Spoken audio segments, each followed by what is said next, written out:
and this is just the basic idea and picture of it. Okay, so we are conscious mind and we are subconscious mind.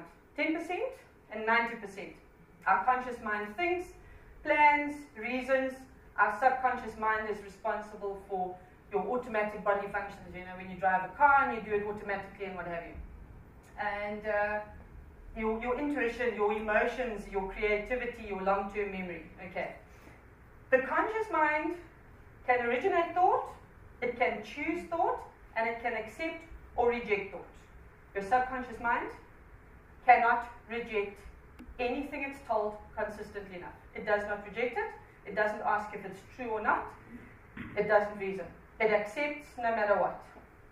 Alright, so what happens is, as a baby cannot choose consciously its thoughts as a baby, right? So it's given information from everything around. It's given information from parents, from teachers, TV, radio, friends, extended family, and a baby takes those thoughts in from these sources that it trusts, and it accepts the information about itself without questioning it. Whether that information is positive or negative, it accepts it. Okay, so this is really a very basic picture of how every single one of us grew up, one way or the other. Okay? Either on that side, where you literally told you're a disappointment, you're not enough, you don't get it right, or whatever, or on the other side, you can do it, you're worthy, you deserve it. Or not so, more subtle, things like what will others think of you? We really just can't afford that, you know. Or be yourself, there'll never be anybody like you. Alright, so one way or the other, you grew up on one of those sides, okay? And you don't even have to raise your hands. 85% of you grew up on that side. 85% of your staff, of your colleagues, of everybody you know, grew up on that side. Alright, and then we end up like this. We end up at a conscious thinking age where we can choose and originate our thoughts and what have you. We end up like this. Although, unfortunately, these thoughts that we now have about ourselves are subconscious. You are not consciously aware of the thoughts that you have about yourself. They just are what they are. You know, you make a mistake. Oh, such an idiot. That's how we talk to ourselves. Okay? So, when is then the best time to develop a healthy self-image? Well, when you're a baby. But when's the next best time? Now. Right now. Absolutely. Right now. So I made that choice when I was 30 years old. And this is me at 30 years old. I made that choice. I decided I was going to change my self-image. I decided I'm not going to believe whatever anybody else believes about me. I need to believe the best about myself. So I did. And there I am today. I also got remarried. It's actually our anniversary on Friday, our 4th anniversary. And this is my husband over here. Please stand up. So, you know, we obviously do want to kill each other every now and then, but then he just says sorry and all is forgotten. And we have a blended family. We actually have 5 kids all together, but AJ's oldest 2 are, moved on and moved out and what have you, and then we are left with these 3 wonderful homestaying aged kiddies. I was Mrs.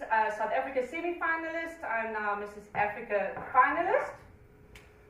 I earn double now in 1 month than what I did for the entire year in 2010. Alright? And I do what I love every single day of my life. And also now that I know my IQ, I'm doing my psychology degree.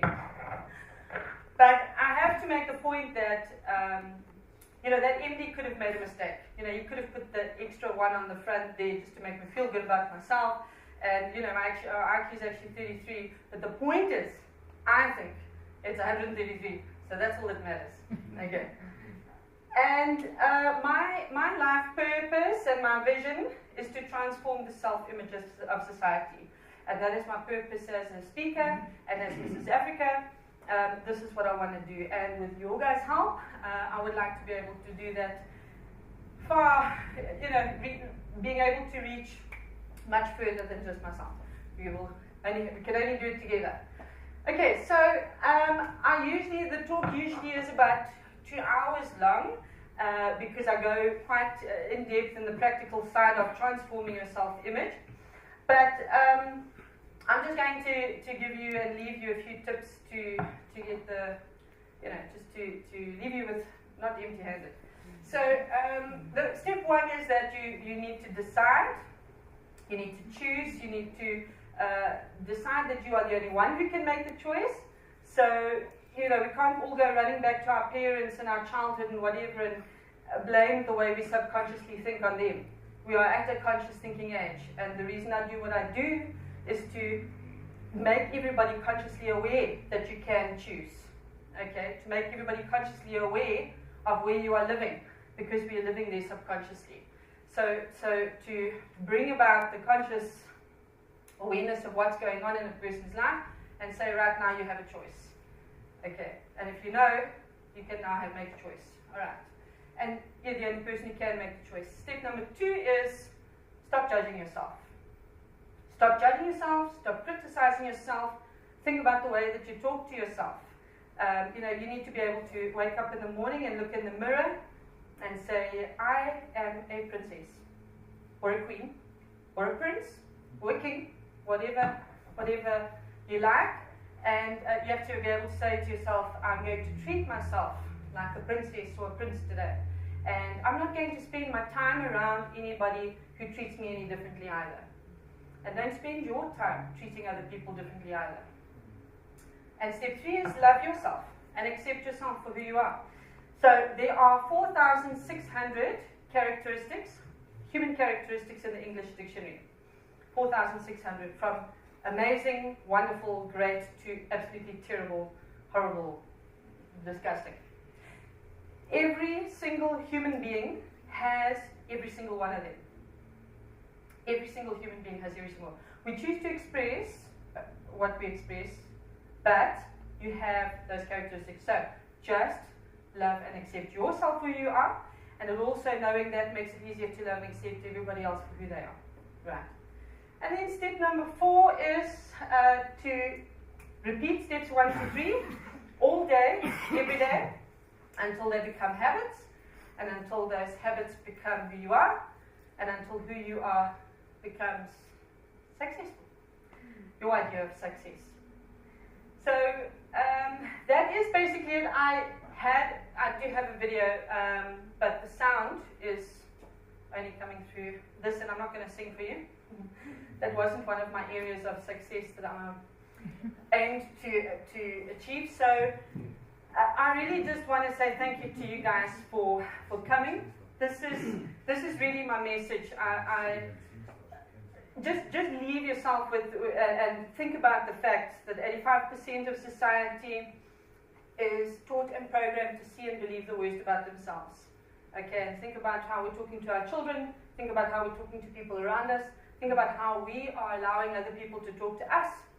Think about how you're talking to yourself. And I don't know if you've ever heard a saying that says, don't ever tolerate disrespect, not even from yourself. Okay, that's a good place to start. All right, so once again, thank you very much for coming all the way and for hearing me out tonight. And I hope you guys enjoy it. So, yeah, okay. All right, so there are some snacks and muffins and whatever, and I want to just say thank you to my husband for that, and to my marketing assistant Fanny, because at 11 o'clock today the caterer decided she's not going to help us anymore. So my husband and Fanny did basically everything. So yes, please enjoy, help yourself to some more tea and coffee and snacks, and thank you very much.